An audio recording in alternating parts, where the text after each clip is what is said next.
228 పరుగుల భారీ లక్ష్యం కళ్ల ముందు 12 ఓవర్లలో 123 పరుగులు కొట్టిన 4 వికెట్లు పడిపోయి ఉన్నాయి. విరాట్ కోహ్లీ సహా ఆర్సీబీ ప్రధాన బ్యాటర్లంతా అప్పటికే పెవిలియన్కు చేరిపోయి ఉన్నారు. అలాంటి టైంలో నాన్ స్ట్రైక్ ఎండ్లో మయాంక్ అగర్వాల్ను నిలబెట్టుకుని 8 ఓవర్లలో పెను విధ్వంసమే చేసి 100కు పైగా పరుగులు బాదడంతో పాటు ఆర్సీబీకి దిమ్మ తిరిగే విక్టరీ అందించాడు keeper batter captain Jitesh Sharma.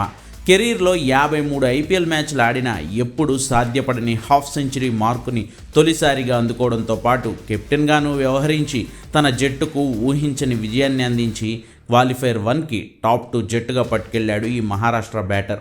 Qualifier 1కి వెళ్లాలంటే ఆర్సీబీకి గెలుపు తప్పనిసరి అని భావించిన మ్యాచ్లో ఎప్పుడో ఎలిమినేట్ అయిపోయిన లక్నో సూపర్ జైంట్స్ మాత్రం హోరాహోరీగా తలపడింది.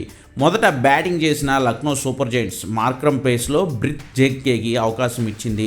తను వెంటనే వికెట్ సమర్పించేసుకున్న కెప్టెన్ రిషబ్ పంత్ వన్డౌన్లో వచ్చి మరో ఓపెనర్ మిష్మార్ష్తో కలిసి దుమ్ము రేపాడు. ముఖ్యంగా స్పైడీ పంత్ తన 27 కోట్ల రూపాయల ఆక్షన్కు సరైన న్యాయం ఏంటో ఫైనల్ మ్యాచ్లో చూపించాడు. 61 బాల్స్లో 11 ఫోర్లు 8 సిక్సర్లతో 118 పరుగులు చేసిన పంత్ సెంచరీ అభివాదం చేసి తెగ సంబరపడిపోయాడు.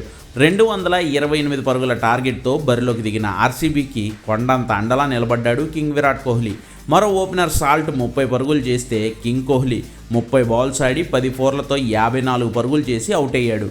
అప్పుడు మొదలైంది జితేష్ శర్మ విధ్వంసం. పటీదార్ 14, లివింగ్స్టోన్ డకౌట్ అయినా మయాంక్ అగర్వాల్ 41 పరుగులతో అండగా నిలబడడంతో కెప్టెన్సీ ఇన్నింగ్స్ ఆడిన జితేష్ 33 బాల్స్లో 8 ఫోర్లు 6 సిక్సర్లతో 85 పరుగులు చేసి సిక్సర్తో 228 పరుగుల టార్గెట్ను 18.4 ఓవర్లోనే ఫినిష్ చేశాడు.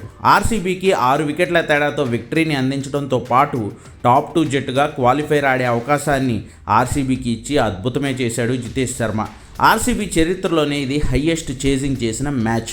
ఇక 29వ తారీఖు క్వాలిఫైర్ 1లో పంజాబ్తో ఆర్సీబీ తలపడనుండగా 30వ తారీఖు ఎలిమినేటర్ మ్యాచ్లో ముంబైని గుజరాత్ ఢీకొట్టనుంది.